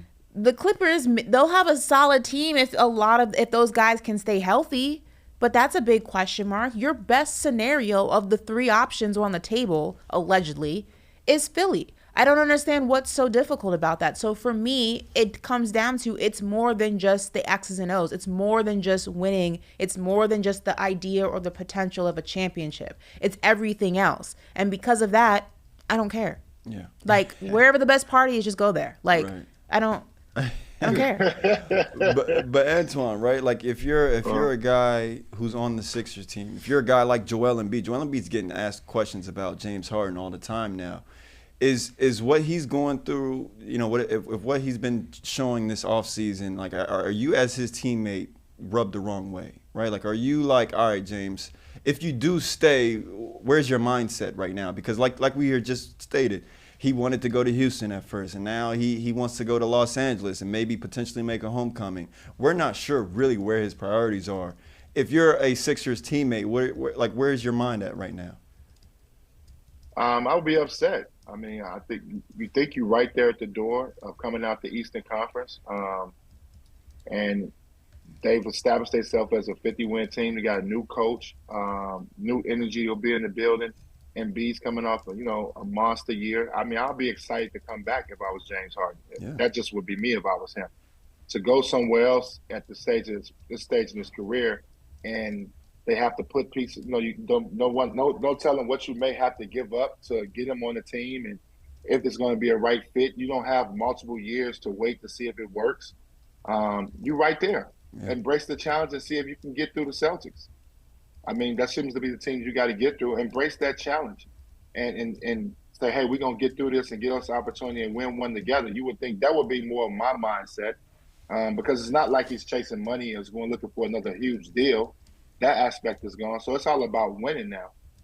So that would be my concern, inquiring a guy like James Harden, because you got to see where he's at right now in his career. It should be all about trying to win a championship right now for him and just tacking it on to his legacy. I don't know how you guys feel, but I think he's a first-time ballot Hall of Famer. I think he's going to the Hall. Yeah. So that's done for sure. So his legacy. Yeah. So he's definitely going to be a Hall of Famer. Only thing left is trying to win a title. I think making a ton of money is probably done for him. He's probably gonna get another contract, but big money is probably out the door at this point. Being that we see him opting into $35 million, so it's probably not a lot of suitors to pay him big money now at this point of his career. So it's got to be about winning. So that's the problem that I have, and I think the best situation is probably through Philly. I mean, Maxi's, turning himself into a star, and Embiid, obviously, you know how good he is. So you think he would be excited about going back with that group, a new coach, and seeing if they can get it done over there. But sometimes guys want to be where a little bit where the nightlife at, and that stuff. Like, and I don't necessarily put that on him because he produces on the court, but sometimes guys look for a little bit more fun than actually what it needs to take to win the actual NBA championship. Yeah, that's funny. Well, tell me what you think about this. I feel like James Harden just doesn't, because maybe on the Sixers he feels like he's the number 2 option. Maybe he wants to go somewhere where he's just the number 3, where he doesn't have to do as much on the offensive end. I mean, granted, he's not even really a defender, but maybe he just wants the load taken off of him. But that's not going to be the case in LA, because you don't think so? Let's be realistic about the situation in Los Angeles. Kawhi is not healthy. Mm-hmm. If he ever becomes 100% healthy, only time will tell. I don't know what the exact diagnosis was, but he has serious issues with his knee. I don't know if it's an arthritic knee. I don't know what the actual diagnosis of that was, but there is a reason that he has only been able to play in spurts his entire tenure in LA. And then also, if you examine what happened with him in San Antonio, he's not healthy. At any given moment, Paul George or Kawhi will go down. Mm-hmm. It's bound to happen. Something will go wrong with one of them.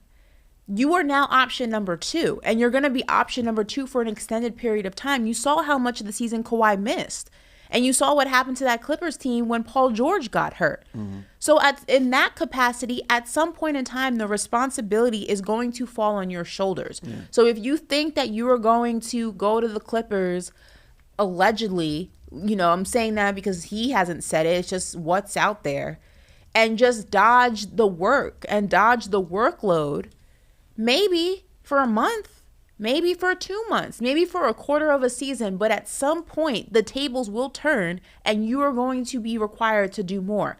In Houston, you think that you're going to be the number 3 option there in a team full of young guys? Yeah, right.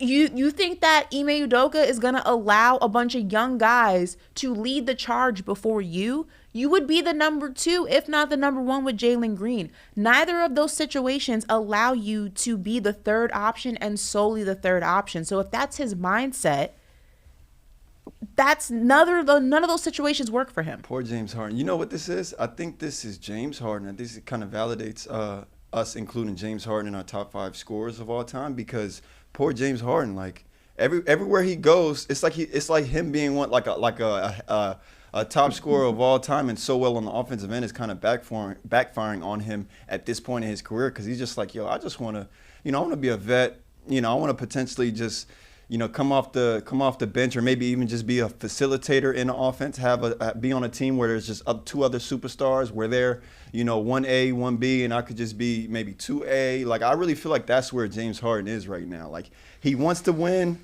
but it doesn't. No, he doesn't. He doesn't. I feel like he doesn't want it to come at the cost of him having to show up every single night and carry the load. Then he doesn't really want to win.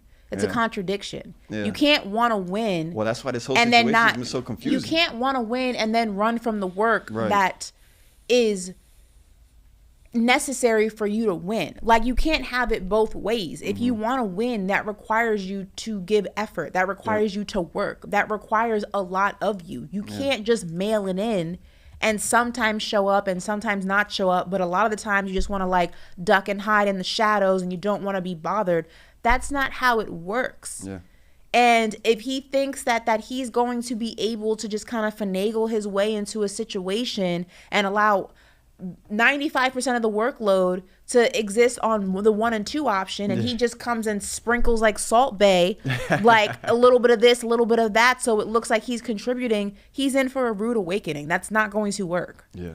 Well, James is and almost you got out to of think time. about this guy. What You got to happened? think about this too. We got to think about this. Some of the guys that have made, sacrifices to win championships. You look at how D-Wade, LeBron, and Bosh had those are all guys that were the number one option on their team, but they figured out a way to coexist. James Harden has to figure out a way. You playing with Embiid, a young Maxey guy, you have to figure out how I can be effective with those guys. I don't necessarily know if he's willing to make the effort that's going to be needed to get over that hump to win a championship. That's what bothers me about it. You got to be able to make sacrifices to win a championship. So you got to, and I don't necessarily, he hasn't shown that. He's shown he only can play one way. He has to have the ball in his hands. He has to be ball dominant. He's going to take a lot of dribbles. So you have to, you got to change your game up if you want to win a title, because obviously you got to play with other good players. You got to play with a couple of all-stars, and you got to be willing to sacrifice. And he's yet to show that. And if he's not willing to do that, it's going to be very difficult for him to win an NBA title or to even fit in with some of these better teams and other superstars, because you got to sacrifice to be able to make it. Not only that, but let's be honest. Like when he was in Houston, it was Mike D'Antoni was his coach, right? When he was in Houston, that was his coach. I believe it was D'Antoni. Yeah. This is not that era anymore, James. Like it's not like you can fly to Vegas and miss practice and coach ain't gonna say something. The organization, what happened? The first year starting was Kevin McHale. But the rest was D'Antoni, wasn't it? Yes. No. I'm going through it. Mike D'Antoni didn't get there till 2016. Oh, so he was already gone. I was like, No, I think he was on still his way there, out. but he was didn't there start 16, with 17, 18. Okay, well, Yeah. whatever. This isn't Houston. Like, they're not going to let you fly to Vegas, miss practice, and then come in and be like, hey, I'm like, you can't do that anymore. Like, you think you're going to do that with Ty Lue and the Clippers? Nah. You think you're going to do that with Ime Udoka and Houston? Like, it's not going to work like that for you anymore. Like, you are not going to have that carte blanche to do and live and exist any way that you want to and still reap the benefits of a winning team. A winning team is going to win because you are contributing to it. We say this all the time. When James Harden's at his best, he's phenomenal. I don't think anybody here can disagree with that. We've seen it in spurts, but that's the issue. It's in spurts because 9 times out of 10, it looks like the minute something does not go his way or the course of the game isn't unfolding the way he wants to, he checks out. It's every single, like clockwork. It's every single time, and that is not a winning attitude. I don't care if he goes to play on Mars. That's not going to win you a championship. And that seems to be, he's running from that. He's running from team to team, trying to chase something that continues to follow him because the thing that follows him is him. Yeah. You are the problem. It is you. You have to fix you before you can fix your team. You can't escape it because it's in your luggage. It is you, sir. You are the issue. Figure it out. Simple as that. Simple as that. Anything to add there, Antoine? No, I think Ash makes some great points, and if you want to win, it's a sacrifice that it's not just James, but any superstar that wants to win a championship. And I played with 4 Hall of Famers to win a championship. I was lucky. I played with Shaq, D. Wade, Gary Payton, Alonzo Mourning, and it's a sacrifice you got to make. I was coming in there young, scoring 20 points a night. It was my show, in Boston and Atlanta before that. But you got to make sacrifices to win. And I just think there's a lot of guys that not willing to do that. To win a championship, it's a ton of sacrifices you got to make. And James Harden's been on some very good teams. And just because you want to go play with the Clippers doesn't mean that you're going to win a championship, because there's got to be some sacrifices made. Can you do that? Can you accept a different role? Can you play off the ball and be effective and still, put 110% effort in? To me, the problem with James Harden is he's so ball dominant. If he don't got the ball in his hands, he's not interested. No. That, you know what I mean? So it's some adjustments that he has to make. And he's not necessarily the best defender in the league, so he doesn't necessarily give it to you on the defensive end. It's just a lot of little things that you have to do to win the championship. I don't necessarily know if James Harden is going to do that. So that's why you see a lot of teams, and you can see Philly right now reluctant to sign him to another big deal, because you want to be able to get over the hump with guys, and necessarily if he's not going to make the sacrifice that's needed to get over that hump, I don't see no team really making a big, big payday for him again. I think he obviously would play a couple more years as long as he's healthy, but getting that big money when you're talking about $35, $40 million a year, those days could be over. Yeah. And there's a big difference between being a hooper and being a winner. Not every hooper is a winner. Yeah. And not every winner is a hooper. But not every hooper wants to win. Not every hooper cares about winning the championship. And that's very true. But I think there's this like mentality that if you're a hooper, that automatically makes you a winner, and it doesn't. Winning is a mentality. Mm-hmm. Winning is a dedication. Winning is a determination. Mm-hmm. Being a winner is intangibles. It's not always skill set. Mm-hmm. And you can have the greatest skill set in the world, but if you don't have the determination to win and to do the things that requires you to win, the sacrifices, checking your ego at the door, doing the dirty work, getting in early and staying late, you're not a winner, you're just a hooper. And that's okay. Like Antoine said, some people just want to hoop. They just want to get paid. They want to reap the benefits of what it means to be a high-paid hooper, and that's fine. Mm. But you can't have it both ways. And I think that there are a lot of people who think that you can cheat the grind, and you can't. They talk about the basketball gods all the time, and I believe it was Phil Jackson who said it. I could be getting the quote wrong, but the basketball gods reward hard work. They know who's putting the work in, and they know who's not putting the work in. You can't cheat the system. Yep. So you can keep running and trying to find the perfect situation. You can keep running and trying to find the perfect formula, the one that requires the least amount of work from you. It's not going to end the way that you want it to end, because part of the formula for making that situation work is you, and you're not willing to do it. So he's chasing his tail basically at this point. You keep chasing your tail. There's a reason that dogs never catch their tail, because it's attached to them. Yeah. James, your tail's part of your body. You're never going to catch it. All right. We'll see what happens with James Harden here this offseason. All right, moving on. There was another conversation I came across on the timeline, and I wanted to ask you guys this same question, and that was, which NBA records will never be broken? So we got a couple records up there, and I got a couple honorable mentions too. But Antoine, we got Wilt Chamberlain's 100-point game. Will that ever be broken?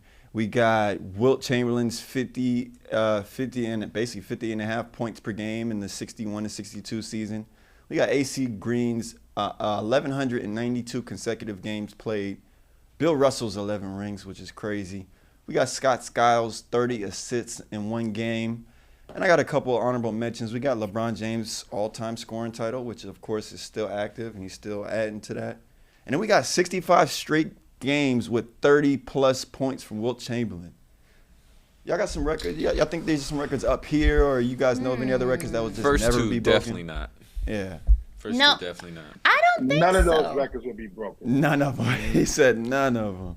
All 5 of these, right? You don't see any of them getting broken? No, none of them will not get broken. Not even AC. You think so? I think I see the consecutive. Not one. I could see. Not one. I could see possibly the 30 assists in one game. You don't think 30 assists in one game potentially? Guy starts with 20 assists. We've seen 20 assist games. We see those all the time. But that's what I'm saying. You get that in the first half. No, I wouldn't say all the time. Let me not say all the time. That was a little wild. But like we see those, happen a couple times per year. Correct. If you just want me to pick something, I mean, 30 assists is probably, if you just want me to be on the assist could possibly be done. Okay. But everything else is not happening. He said it's not happening. You think that'll be? You think somebody will come? Not in our lifetime. Yeah. What you think though, Ashley? Is it question in my lifetime or just in general? Ever. I'm gonna say 11 rings. 11? You think somebody get 11? No, I said the most unbreakable. Oh, Well, okay. Says which of these do you think is the most unbreakable? Unbreakable? Oh, okay. I think Bill Russell's 11 rings is the most unbreakable. That's the most unbreakable? Okay. By the way, you got to think about it. You got to think about it in terms of like the fine print, right? Because Bill Russell played in a different era. There weren't nearly as many teams. Some will argue the athletes weren't nearly as athletic, skilled. They're only getting more skilled, more athletic. They may be adding another team to the NBA in Vegas. Right. They may be adding one in Seattle, bringing that one back.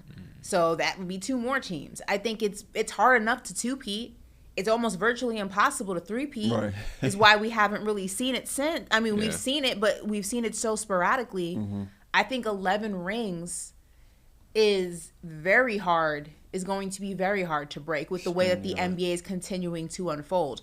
I wouldn't be a 100-point game to me doesn't seem that unbreakable. Really? Like in not the near future, but in the future of the sport. I mean, think about the way that the 3-ball has become such a huge part of the game, and think about the accuracy and the velocity and just the talent that's being able to do that on a night in, night out basis. I mean, Donovan Mitchell had a 71-point game. And I was just getting ready to search that up because I wanted to ask too, was that done in regulation or was there overtime?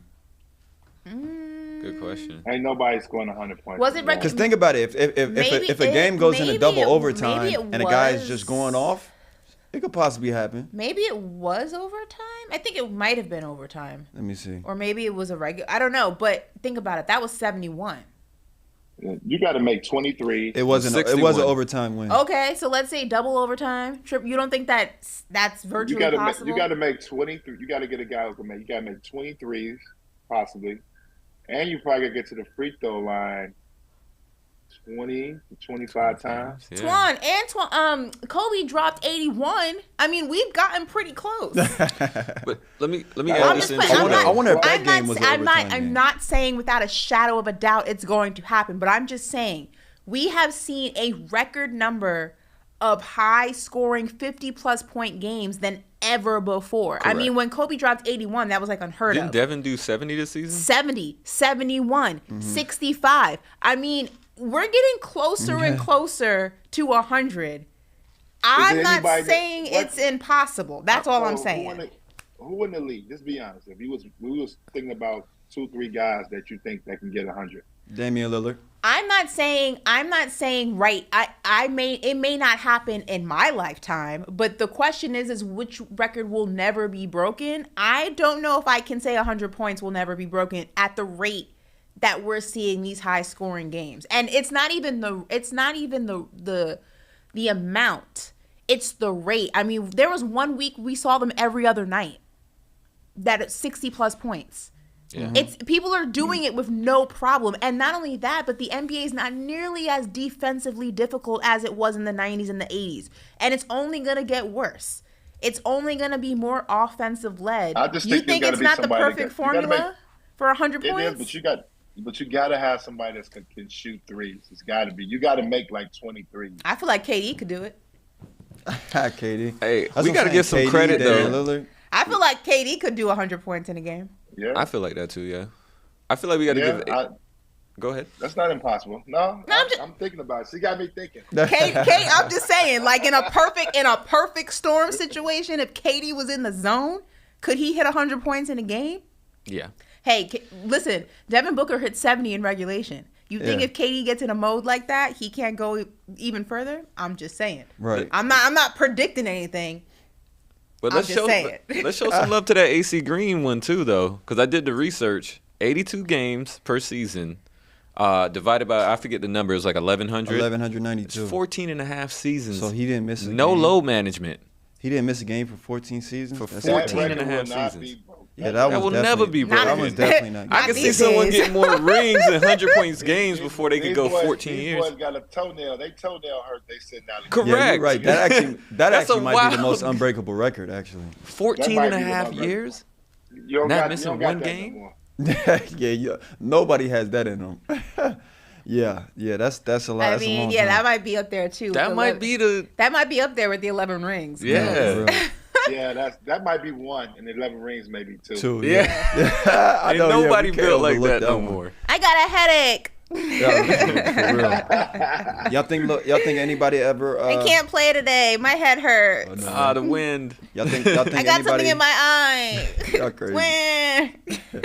Y'all think LeBron James, all-time scoring record would be solidified, cemented? You think anybody ever give him a run for his money? Yeah, in I the think 60s. It'll be broken, and I won't be alive to see it. It'll be in the 60s or 70s.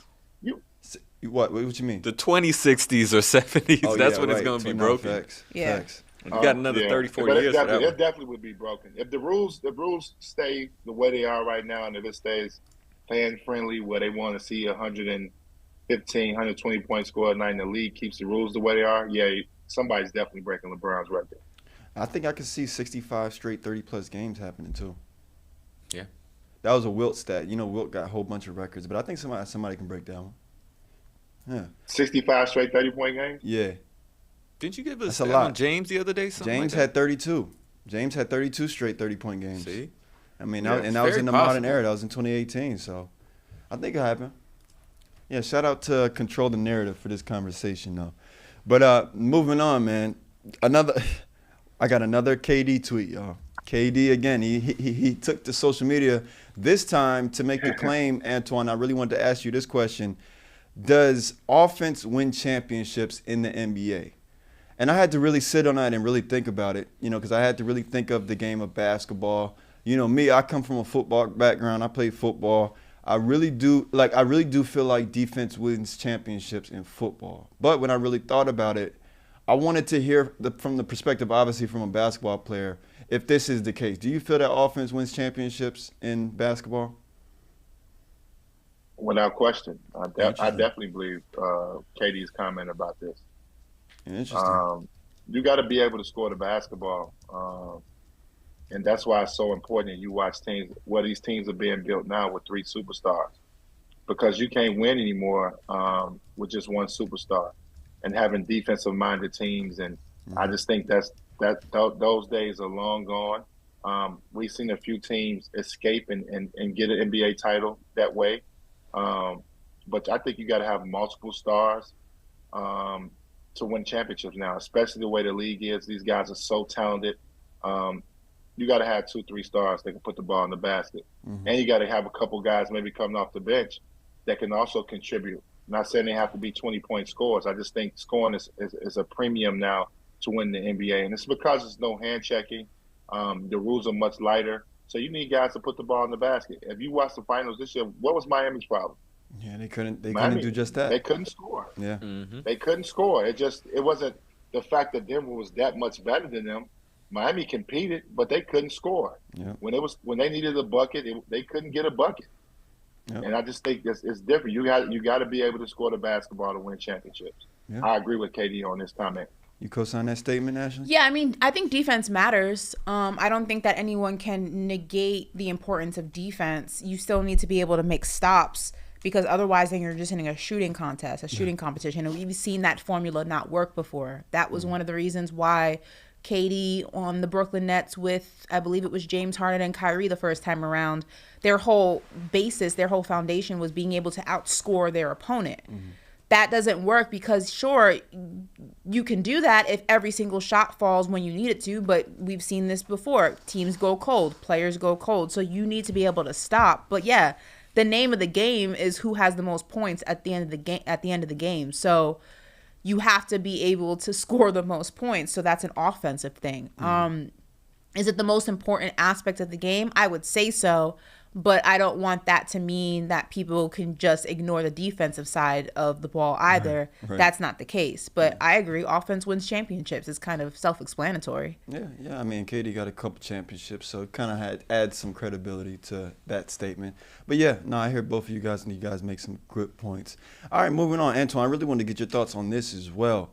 Victor Wembanyama came out and said that European basketball is more physical than the NBA. Now, mind you, he's played, 2 summer league games. The Spurs decided to shut him down. And he's already saying this. He says it's less physical.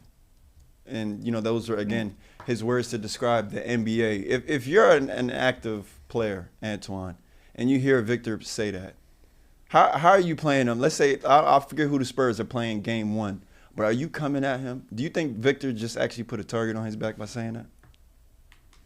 Yeah, I think with certain players are going to be very physical with him. But I could understand why he says that, and that's just because the rules have probably changed. He's probably like, man, I could do a lot more than as far as moving around offensively. The floor is probably much more open than it is in Europe. Europe, you still can play zone over there, and so it's tight. So it makes it really hard for you to score. I don't necessarily mean that it's more physical. Mm-hmm. It's just more difficult to score over there than it is in the NBA. The NBA, the floor is really open up. It's more free flowing movement. And he's probably like, wow, I never had this much space and much room on a court before. So it's probably a lot easier to him. But once he gets into the season and he gets some of the better defenders in this league guard him, I'm guaranteed his comments will change. Yeah. It won't, but I could see why he says that coming in right now and playing in Summer League. I can understand why he says that. The floor is probably wide open to him. Mm-hmm. I mean, he's probably never seen this much room. You got to think in Europe, you still can play zone. Yeah. So they can go, you still can play in a 2-3 zone over there. So he's probably got so much room. He's probably like, wow, this is easy. Right now, he probably thinks it's really easy until he actually gets in the league and start going against 7-footers that can do the same thing he does.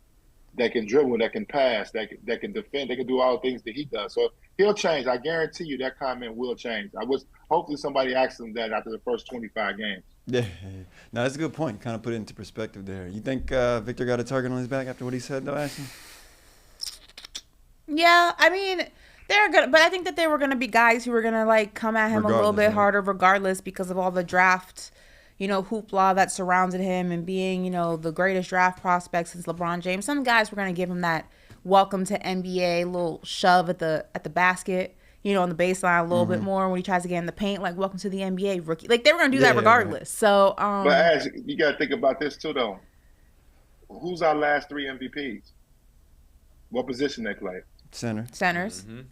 Power forward, center, right. yeah. Yeah, so he got his work cut out. He was going to – Antoine, he was going to have his work cut out for him regardless. I said this all the time. Like, he thought he had a hard time at Summer League. Wait till you got Jokic and Aaron Gordon on the left and the right of you. That's going to be a problem. Like, really you're going to feel that in the morning. So, really he's not saying that's anything that's inaccurate, though. Like, European basketball is more physical than the NBA. Like, I think that anybody who knows the difference I won't say it's more physical. It's a different kind of physicality. So maybe for some people it's more, but it's different also. I don't know. You can debate that another time. But I don't think he said anything that was so just out of the ordinary, out of the norm that people are like, how dare he? That's a conversation that's been had for a while now.